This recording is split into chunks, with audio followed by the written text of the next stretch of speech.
Chapter 62. The dog who had decided to live with Mr. Shapiro, the one who had survived his first year in the deepest, wildest forests in North America, generally arose with Mr. Shapiro in the morning and companionably ate breakfast with him, and then, when Mr. Shapiro went off to work, the dog explored generally, soaking up information and scent, studying the style and story of his new place. For the first few days of his explorations were of the cabin and yard and neighborhood, trying to make sense of ostensible boundaries. The other dogs nearby, after some initial disagreements and debates, agreed to allow him free passage through their territories. The human beings nearby, as a rule, did not care overmuch about a trotting dog, although the golf course manager was rude and intemperate in his language, and twice tried to hit him with the low flat drives with a 5-iron.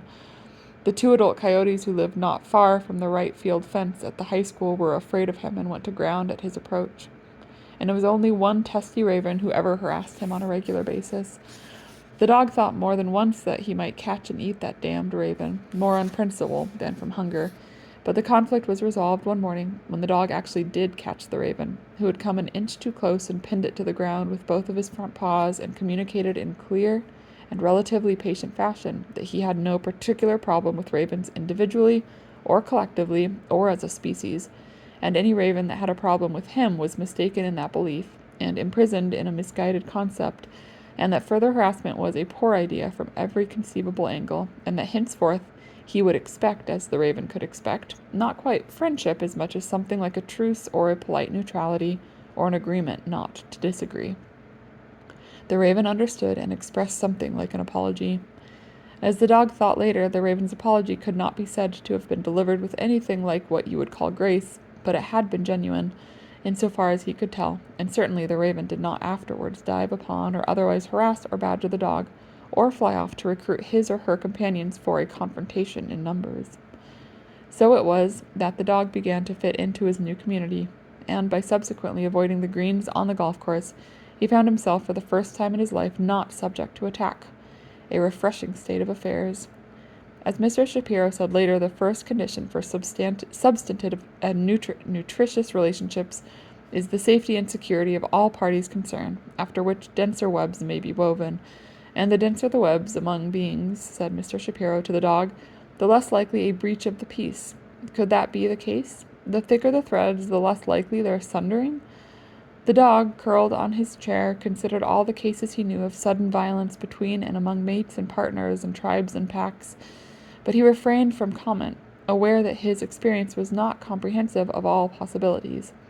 He very much liked hearing Mr. Shapiro propose and speculate, ponder and wonder, consider and offer conjecture, a warm and affectionate voice being the one thing the dog had never heard in his whole life, and to him something very much like fresh water when you are desperately thirsty.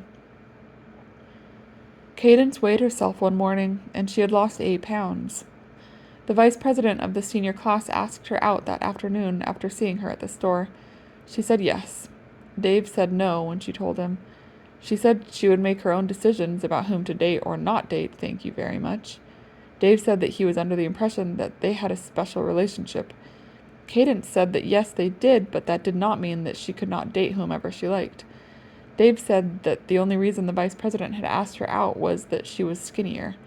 Cadence said that might well be the case, but she would find out his motivations and character for herself. And was he calling her fat? Dave said, well, that pretty much meant the end of their running together, didn't it? And he was not calling her fat. Cadence said that would be a mean thing to do, to quit running with her because he was jealous. Dave said he wasn't trying to be jealous or possessive, but he didn't think it would be much fun for him, at least, if they went running together while she was dating another guy. Cadence said she understood how he felt, but she could not behave according to someone else's dictates or rules. Dave said he understood, but part of the problem maybe was that he had been about to ask her out but had not done so because he was not sure what she would say, and because they had a special relationship that he really liked, and because he didn't want to ruin that, but now he's kicking himself because he should have asked her out.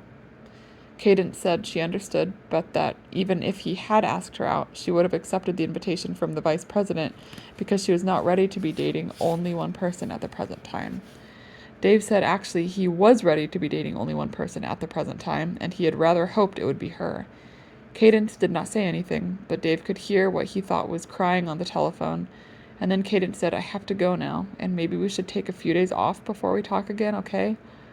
Dave said he understood, and he turned off his phone and felt a stagger in his stomach.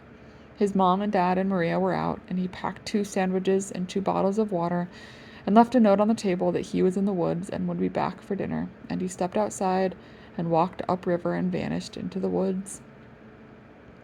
Marten spent the morning hunting and the afternoon ranging restlessly again.